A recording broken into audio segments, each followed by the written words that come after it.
John, George, thank you for joining me for an episode of Housing News. Nice to be here, Clayton. Thank you. Thanks to be here. Yes. We were talking about all the crazy things happening in the housing market. Like we don't have enough variables in the near term with rapidly changing interest rates and home price appreciation. We have this big long tail backdrop, this theme of climate that hasn't been front and center in every originator's mind or every mortgage lender's mind in the last year, but it has been a really important theme that's being talked about at the executive level. So I'm really excited today to talk about this topic, all things climate. We're going to go pretty broad here, John and George, and talk about all the impacts climate change and climate risk has on the housing industry, and kind of follow that theme. Wonderful. I think it'll be a long conversation, but we'll try to condense and be on point.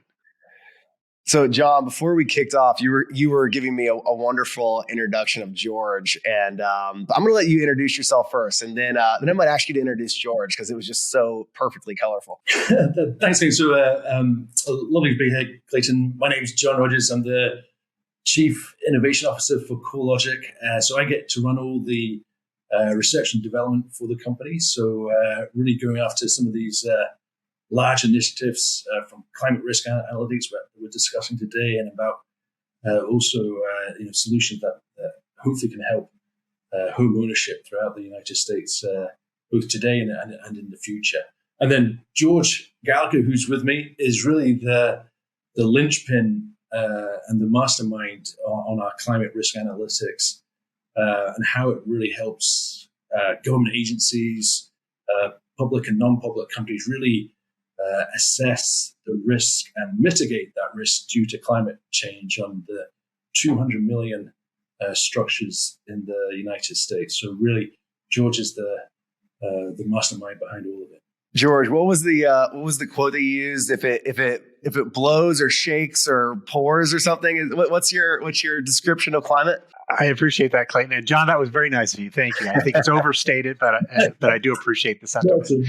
I think just anecdotally, if it burns, shakes, or gets wet, I generally get a phone call from within the company. And so from that context, I think I have the label of I'm the disaster guy within CoreLogic. So looking forward to this conversation. The conversation about climate risk is one of those that we're trying to demystify. And I can't think of a better audience to speak to than the real estate economy. Everyone involved, all participants, as much as we can help them demystify it, it'll trickle down to their clients and to the market in general. So really appreciate this opportunity. Absolutely. So George, let's just start with how do you define climate risk? Like start at the high level. If we're talking, how do we define climate risk? Sure. And it's a big thing, isn't it? Right? I mean, just when you hear about climate risk, you don't even know where to start. So let's just start with things that are measurable, right? An increase in temperature, an increase in the frequency and severity of events. So climate change, kind of taking a step back holistically, there are causes and effects, right? So CoreLogic is in the market to really identify and articulate the risk of the physical risk of climate change. So what that means, just to kind of put the lines in the sand, we're reporting on what the environmental impact is on a property or series of properties, or by extension, their loans or their policies, as opposed to an individual property or a group of properties impact on the environment. That would be your greenhouse gas emissions, your utility usage, and things like that. And the reason I want to kind of set the table that way is climate change and climate risk is such a big question, and there are a lot of great minds working in this ecosystem. What CoreLogic is very comfortable and confident in speaking about is that physical risk component, because it's core to what we do. And so if we can start really isolating and understand what that is, then you can see that, if greenhouse gas emissions continue to trend upward, what the likely impacts of that will be on buildings and portfolios of buildings, and just the local economies where those impacts are taking place. So long answer to a short question, climate change in the context that I hope to talk about today is really the physical impact on property or properties brought about by expected changes in the near term and in the future. So the physical world, the real estate, as we think about it, right, is, really, we're talking about assets that are a couple hundred years old, like in maximum lifespan. But CoreLogic is looking at a model with several 100,000 years of data. So we're not just talking about like, hey, I remember when I was a kid, the shoreline was here and now it's here. It used to snow in November and now it doesn't. Like, tell us about the history of the data that drives the analytics and insights that you were able to deliver. Sure. And I appreciate that question. And I like that the way you gave context to it. So a couple of things. There's a taxonomy to climate change that I think needs to be more exposed. And what I mean by that is it is its own little language. And so to make sure that we're always talking about the same thing, I'll kind of digress and bring in a definition. So as an example, we have a 300,000 year simulation model. Now, what it doesn't mean is we look out 300,000 years. So in year, 2022 plus 300,000, this is what the climate will look like. That's not what it means. What it really means is taking a 1 year event set, so 365 days, and doing 300,000 simulations of an individual peril, flood, wildfire, earthquake, sort of thing. Taking that peril, running 300,000 different simulations against a specific location or property. So when we talk about your house or my house or the offices that we work in, we're able to actually take those individual assets, run them against these massive amount of simulations. And what I mean by simulations is we have historical data of what has happened at 123 Main Street, Anytown, USA. And if there actually has been an event, we'll have captured it, in many cases going back 100 years, depending on the peril. But the important part is taking that actual what has happened, as well as simulations of what could have happened. A hurricane that came in as a Category 3, for example. What if it was a hurricane Category 5? What if rather than passing through, if Harvey had just passed through in a day versus the week or so that it passed through? What if it actually had taken 2 weeks? What if it had come in at a different angle? So all those different what ifs are captured in that stochastic modeling that we're talking about. And when you look at 300,000 years, and the reason we go 300,000 years, there's a reason for that. We're actually looking for those very, very infrequent, but possibly significantly severe events that could have happened, either a grouping of them, all the events in a single year, or an individual event that just stands out. So we're proactively looking for those rare but damaging events so that we can bring it back to the real world time frame and say, the likelihood of this event is very small, but should it occur, here would be the financial impacts to this individual property or this grouping of properties. So again, and I apologize for the long answer to the short questions, but the definition of some of the terms that we use in climate change, once people get comfortable with it, they're able to consume it, right? Once they're able to consume it, they're able to adopt it. And once they're able to adopt it, it becomes an industry standard. Not too many years ago when FICO scores originally came out, people weren't really certain. They'd heard there was a number and there was a bunch of contributing elements to that number, but they really didn't understand it. Similarly, when you talk about climate change, there's a lot of contributions to what makes up a climate change report or score. Getting comfortable with how it's gathered, how it's modeled, and how rational it actually is. Again, that's our goal. Demystify it, make it metric-based so we can understand it, and then we can make plans to mitigate potential major events, build more resilient communities. There's just a lot of different pathways you can take once you have a baseline understanding of what the risk is. And Clayton, just to add to that, imagine it as from a company's perspective, that provides a distribution curve. If you remember math at school, that bell curve is going to provide you that mean average in terms of probability, and also provide the extremities as George was outlining there. Yeah, thinking about the distribution kind of gives you a glimpse into how the information is delivered. And John, I had the chance to join you at the CoreLogic Discovery Center about a month ago and see some of the visualizations of how these models are being deployed in a visual way. Can you go a little bit deeper into how clients and companies are consuming and then applying this data into their business models? Yeah, the consumption model varies.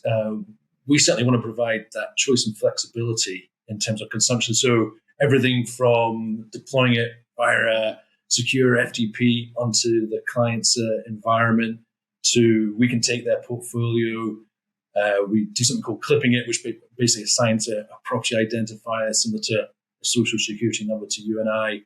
And then they can run the analytics themselves against the climate change models. They can access it via an API if they're doing a property level inquiry. So we like to give a range of ways to consume it. Really depends on the client's environment and their setup. So we try and provide as many options as possible. Are there clients with different risk appetites who might take the model and run it more conservatively and might have a view that, hey, the whole eastern coast of the United States is not an area I want to do business? Or what level of customization can clients apply based off their risk appetite? That's a great question. And I appreciate how you asked it, because when we get into the climate economy, the climate risk economy, there really is currently one governing standard. There are others, but one that has the international focus and really what the U.S. governance is driving towards. And that's the Intergovernmental Panel on Climate Change. It's called the IPCC Science. In its current form, which is known as version 5 or AR5, they have some different distribution pathways, they're called representative concentration pathways, RCPs. A low number indicates a greenhouse gas that's going down or trending in a down position, which is good. A high number, an 8.5, is trending towards kind of the disaster, that dystopian future that you read about. So we're currently on a path of about a 4.5, and those numbers aren't material for this conversation, but there's a scientific component to what those numbers actually mean. But 4.5 is kind of current state, trending upward, unfortunately. Now, the risk appetite question, that's where this factors in. For those companies who think that the current climate economy is going to trend similarly to how it is now, we're not going to release any more. We're not going to capture any more. So kind of that 4.5, there is an element you can look into. You can use that RCP 4.5 and continue it on into the future. We're able to provide that level of analysis for them, 2030, 2040, 2050. There are those, however, and I think it warrants it. What is the worst case scenario? If we're making infrastructure investments, if I'm building a hospital and I need to know that in 100 years from now, the worst thing that can happen, my hospital will still stand, right? I mean, that's a big capital investment, big infrastructure improvement. They want to know what the worst case scenario is. In the investment world, you're always going to have those people with a high risk tolerance and a lower risk tolerance. And that's where the other part of the ecosystem for financial markets comes in. That's where insurance comes in. When you look at flood insurance as an example, for those properties that are in a special flood hazard area that likely already have a flood insurance policy, there's a little bit higher risk tolerance than those properties that are outside of a special flood hazard area, but portray themselves as being likely to have inundation issues. So now you're really starting to peel the onion. This is where the analytics start to really separate users. People who have that higher risk tolerance will maybe look for that graduated risk outside of a flood zone or outside of a wildfire zone or outside of an earthquake zone, for example, where others don't want to have any of that kind of concentration, whether they're owners of properties, sellers of properties in the brokerage world, lenders to those properties, or insurers of those properties. George, where's home for you?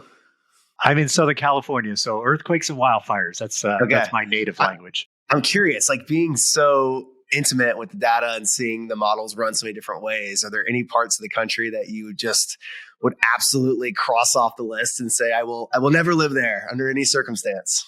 It's funny you ask that question because I have a relatively high risk tolerance, right? So I'm going to show my Southern California bias. I really like the sunshine, but we do travel for snow. I would say for me, no. But if you were asked the same question of my wife, things like tornadoes just terrify her.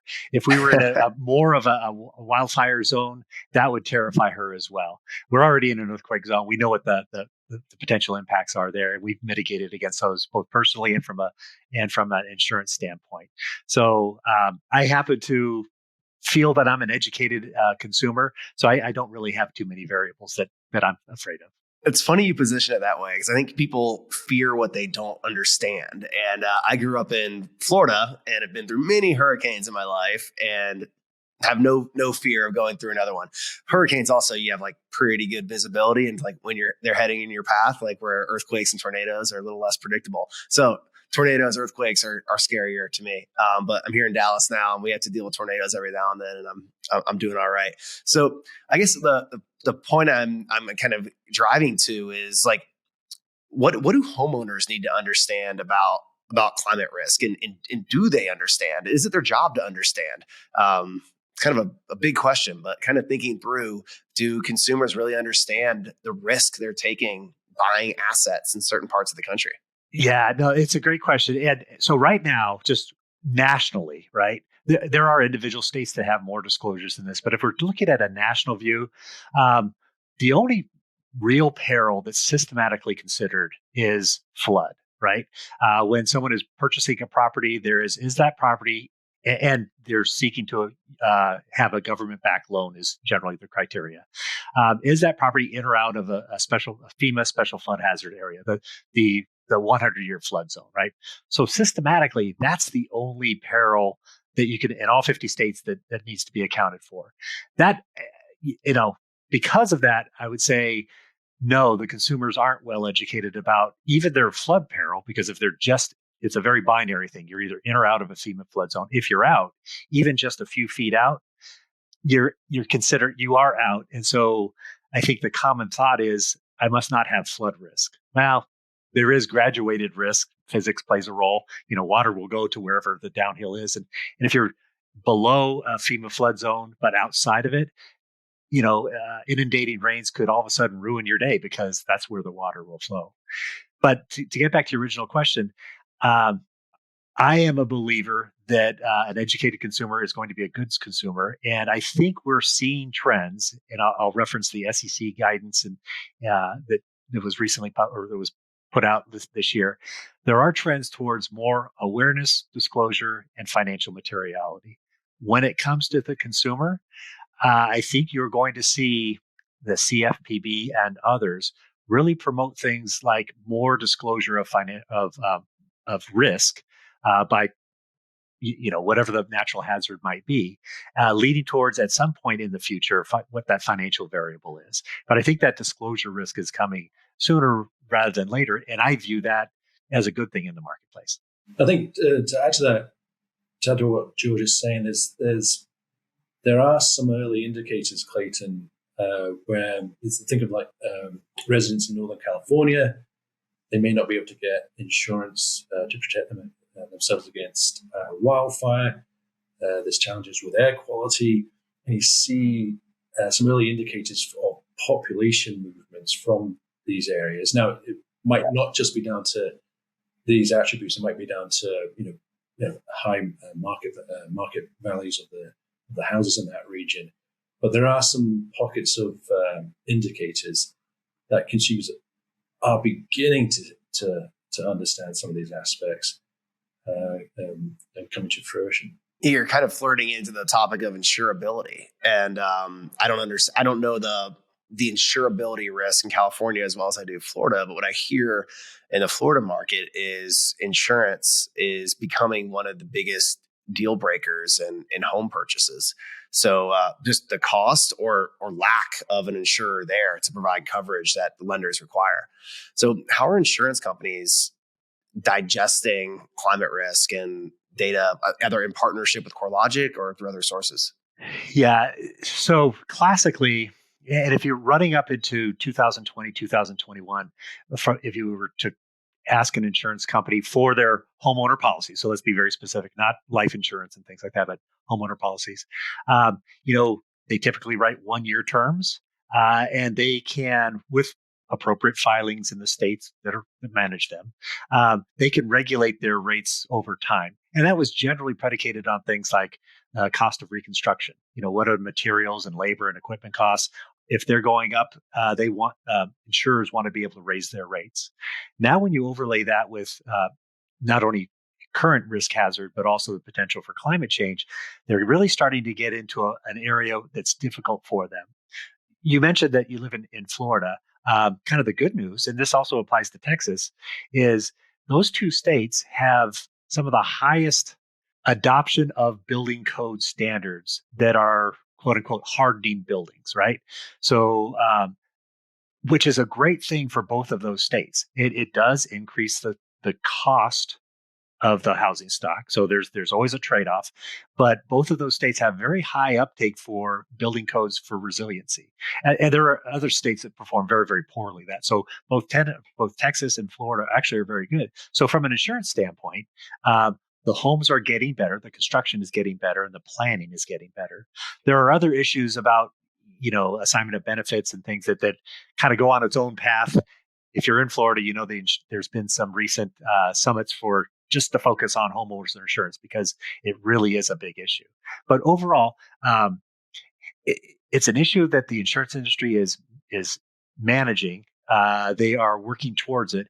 AM Best, the leading rater of insurance companies, since March of 2020 has started to incorporate climate change resilience, climate change planning into their evaluation of insurance companies. So that is getting consumed and absorbed. We haven't seen a full escalation of it, but it's starting to be part of the normal policy. That's it. The building code thing is interesting because I would imagine the codes are more reflective on newer housing stock, which could put pressure on the insurability of older housing stock, which is weaves together this whole theme of we've had pressure on building materials cost and labor and new construction, potentially making older housing stock less valuable over time if it's less insurable or more expensive to insure. Right. Right. And I think you saw evidence of that, clear evidence of that in this year's Hurricane Ian. It went through some areas of older housing construction in Florida, and there was some significant devastation. Building stock that was from the 60s, 70s, and early 80s that just wasn't resilient to the impacts of Hurricane Ian. Now, reconstruction cost values generally are predicated on the current building codes. Not that that's a panacea, because contemplates that the building was destroyed, right? But it's that trade-off between what can you require and the economics of what that requirement actually results in. It's not an easy answer. I think there's a lot of work being done on it. I think we're able to isolate what those low and moderate income communities that are most impacted by it. I think there are plans to maybe have certain offsets or even, the Inflation Reduction Act that was passed earlier this year is targeted on infrastructure improvements to the communities that filter down to the individual homeowners. Again, hardening one house in a community is an okay idea, but if the rest of the community remains exposed to whatever that climate is whether it's flooding or wildfire or whatever, there's no payoff for one house doing it. The whole community needs to do it. And that's where I think the infrastructure or Inflation Reduction Act is targeted to help those communities elevate their building standards. Yeah, absolutely. And clearly the homeowner needs to have some protection to risk. That's the roof over their head. But the holder or investor in mortgage-backed securities also is probably pretty interested in ensuring that they understand the risk dynamics inside of their portfolio. Are you working with MBS investors or other secondary market players in analyzing portfolio risk? We are. You actually, even at the regulation stage, the regulators are worried about what will the impacts be on the MBS marketplace. Will there be all of a sudden an inventory of properties that will be immediately discounted because they cannot come up with a climate change rating, if you will. But yes, while the SEC and all the governance agencies have not yet come out with the fully adopted guidelines, there is guidance in the market now that's being evaluated that will start to bring in that climate formula for the MBS market, the CMBS market, and things like that. Interesting. What does that guidance look like? Like, how does that, I know it's still in progress, but do you have any sense of how it will impact the market or the way that the value of mortgage-backed securities or the way that people are able to analyze risk? So One man's opinion. Let me just say it that way. I have opinions, and I don't think the market has John come. built you up pretty high. I'm putting a lot of credibility in this one man's We'll opinion. see about this. So the SEC came out with guidance in March of this past year of 2022. Through early June, there was a response period, and they had about 15,000 responses to that SEC guidance. If you looked at the 510-page document, it roughly broke out to about 80% emissions, sequestration, things related to emanating or creating and emanating greenhouse gases and related entities. Only about 20% of it talked about the physical risk part of it. Since that's where CoreLogic really aligns itself, I'll speak to that part of it. So in the 20% that discussed physical risk, they have brought out suggestions or guidance that would incorporate more climate risk disclosure, more metrics of what that is, and then how, from a financial standpoint, that should be reported. Again, this is the MBS market, so they're not really focused at the granular property. They're looking at the aggregate of all those properties brought together. So I think as a first step, they're doing it correctly. Now, we have actually been involved in pricing, or not pricing, but evaluating some mortgage-backed security tranches. There's an anonymization phase, a de-anonymization, so you can append the climate risk, and then a re-anonymization of that data. There's various opinions in the marketplace. One opinion says, this is great, we haven't had it before, and it's the leading indicator for risk. The other side of the coin says, and this is going to be kind of inflammatory, but there is an explicit bias for underrepresentation of risk if you don't articulate it at the individual property level. What you're saying is, if when you aggregate all that risk at a zip code or higher number, you are overlooking much of the potential risk that is inherent in that portfolio.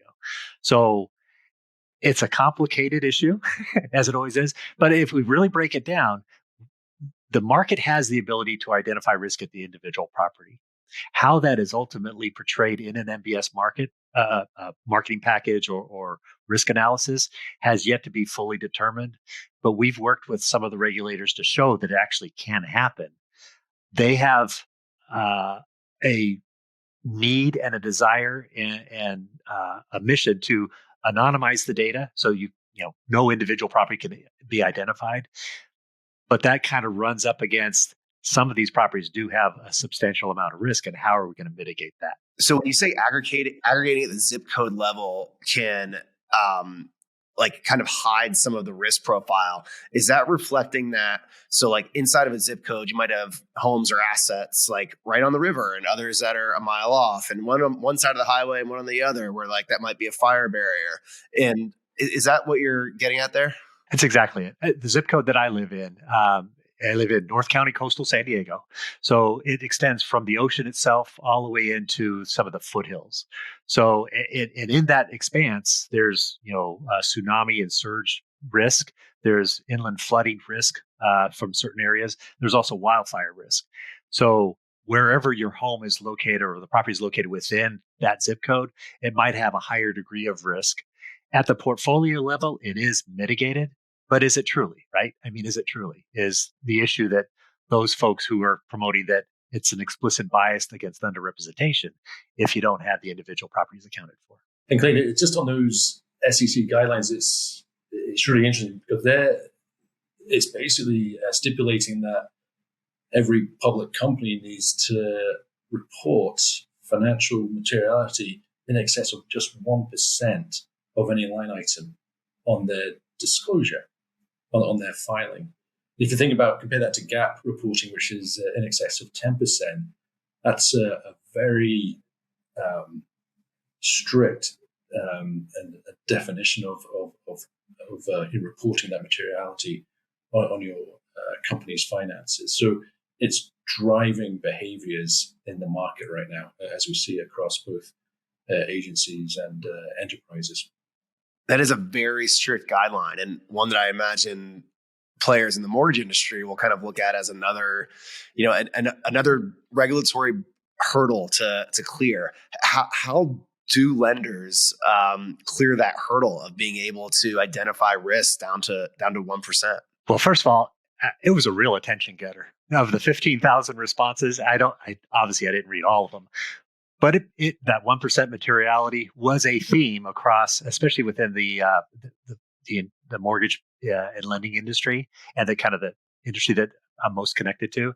That was an absolute theme. Hey, this 1% is, based on GAAP at 10%, 1% is an extraordinary burden for us to report. Now, it can be reported. Again, to demystify all this stuff, we can capture at the individual property location what emissions are. The industry can. What CoreLogic can do, and others as well, but from a physical risk standpoint, we can articulate what the current climate risk is, and what, based on various RCP scenarios moving into the future, what the likely impact would be. So that actually can be achieved. Just breaking it down from data and analytics, it actually can be achieved.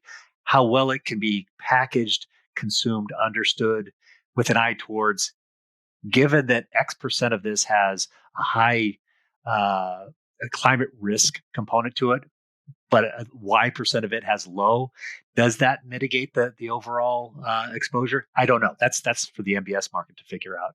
But it can be achieved. It's just, what's the willingness and the capability of doing that in a marketplace that is somewhat is very reluctant to identify individual properties.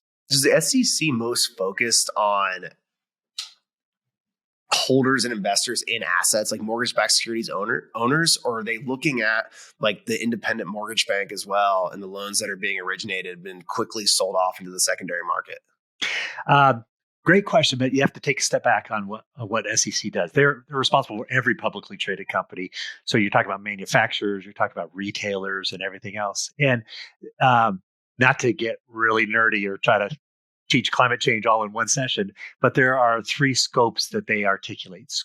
And they're called Scope 1, Scope 2, and Scope 3. And they are how close you are to your individual business, right? So in a Scope 1, it's all your physical assets, where your manufacturing facility is, where your retail outlets are. Scope 2 is the impact that if you're a retailer, you're bringing people into your retail location, they have to drive their cars. What's the impact?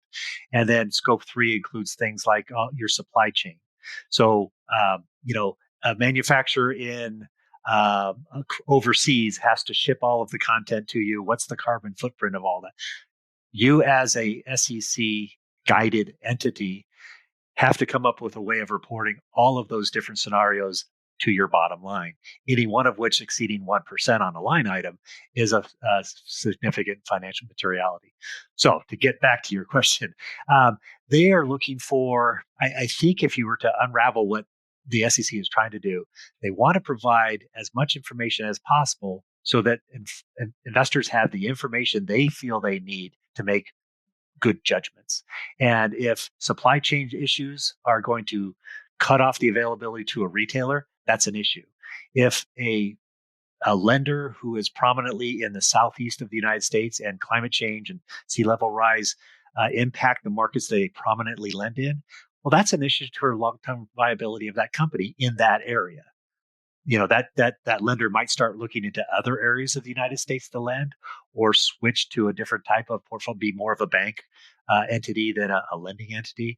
But that's what they're really trying to achieve, is an understanding where they feel they've covered all the bases so a investor can make an informed decision. The attractiveness of being a public company has ebbed and flowed over the years. And in the last several years, we've seen more independent mortgage banks and real estate brokerages enter the public market than we have in quite a while. It sounds like the SEC requirement of a climate risk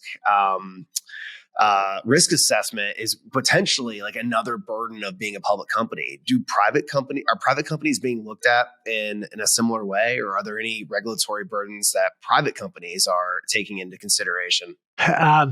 Again, one man's opinion. CoreLogic was a publicly traded company. We recently purchased, and we are now a privately traded company.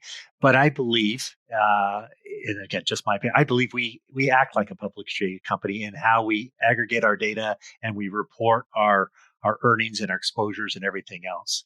And I don't think CoreLogic is dissimilar to the majority of non-public companies. I think many of them appropriately run their operations through similar guidance that you would see in a publicly available company. Um, a good example of that is the Task Force for Climate Change Financial Disclosure, the TCFD. That's a truly voluntary thing to do, right? And if you're not familiar with TCFD, it's a framework for how companies should report climate and climate related activities, so that investors, similar to what the SEC is trying to do, so investors have a good understanding of how climate is impacting operations. Right now, it's truly voluntary, and there are a couple thousand companies that do that, including in our space, the real estate space, many of the major lenders across the United States, and even smaller lenders. So people who don't have to do it are already doing some sort of ESG or climate change disclosure. Much of it is for the new buyer. The consumers in the marketplace sometimes are asking for this. It's a buying decision. Who is actually a friend of the environment in their parlance? It's also just a great way to show that you're an innovative company in many cases, that you are leaning into issues that are relevant to the consumer base. So while it is a burden, it's also a trend, and you're seeing from a business practice that anything that can materially impact an operation, whether you're publicly traded or privately traded, is something that you might want to have a handle on how ultimately you want to disclose it. I would say also, just to add to George, I mean, just as a company, as a private company, you're typically working with lots of vendors and third parties, and more often we're seeing those companies asking for what these third parties are doing, whether you're public or private, in terms of ESG requirements. And then, as George was saying, if you're a consumer-facing entity, consumers are demanding more and more attention on these types of issues. John, when I visited you at the CoreLogic Discovery Center, one of the things that was really impressed upon me was how dynamic the platform was. And it seems like that level of being dynamic carries over to the climate model and the climate risk analytics capability. So John and George, as you've worked with clients across financial institutions and other types of businesses, have you uncovered any surprise use cases where clients were just surprised you in how they wanted to deploy this climate risk information? Yeah, and it's interesting you asked that question. So we've been doing a lot of research recently with clients. As you think about the climate risk model, and you can predict, every 5-10 years, the likelihood of what might happen to that property, and then you start overlaying things like negative equity analysis, where the low to medium income bracket homeowners are in the United States. You see a clustering of these insights and analytics, and hence it allows our clients then to do something about it, and how we think about home ownership, not just here and now, the next few years, but actually 10, 20, 30 years down the, up to 2050. So it's early research, but really hopeful that it can really support home ownership in the future in the United States. John and I were talking earlier. I am working with a company completely outside of the real estate industry, but I think you'll find it interesting. Their business is to remove residential and commercial pools, existing pools that are have either gone into disrepair, or in the areas like the Southwest of the United States where water is becoming more limited. Drought conditions have been extensive for exceedingly long period of time, and even electricity usage and utility usage to support pool use has become onerous. There actually are a number of communities in California that are considering tax incentives to have people remove pools. This company wants to leverage all of that. They do this as a profession. They've done it for years and years. They want to understand the tax jurisdictions and the climate change impacts over the next actually they said 3 to 10 years. And then, interestingly enough, they also have a division that builds pools. They're wondering what areas of the country might become more temperate in their climate, areas like the state of Wisconsin? Will it become warmer and have a longer potential pool season in the state of Wisconsin so they can plan business in that area? So I just like the idea of taking a current issue, the lack of water, tax incentives to remove pools, the burden on the electricity grid, solving that, but also looking for opportunities where there might be growth opportunities in a temperate climate. I just thought it was a fun analogy to what we do on a day-to-day business. This is a use case that's live and in the marketplace right now and investigating the different parts of the country. That's really fascinating, George. So would that type of client just be able to identify key markets that they want to invest in, or actually like go to the property level and say like, oh, I'd like to call 123 Main Street because it looks like they have a pool and it looks like it's time to get it removed? Yeah, they want to do both. In those cases where they can influence legislation for tax remediation, hey, Okay. this has worked in other communities. We've helped helped other communities benefit from them, but also, they need to keep the lights on as well. So they're looking for business. They actually prospect for homeowners that have pools. I just thought it was a genius look of incorporating climate data into future business practices. Yeah, it also is a glimpse into how innovative entrepreneurs are getting and leveraging data Right. to drive their business models instead of relying on a Google search or advice from a friend. They're actually leveraging really smart information to drive business outcomes. Exactly. Thought you would enjoy that, Clayton. Yeah, definitely do. George, John, thank you so much for what I'd probably call like all things climate 101. This was the introduction. It really helped me ramp up better understanding climate risk and how businesses across the housing industry and even outside of the housing industry are starting to think about and leverage data to understand their climate risk and actually deploy it. Thank you, Clayton. Thank you. Really enjoyed it.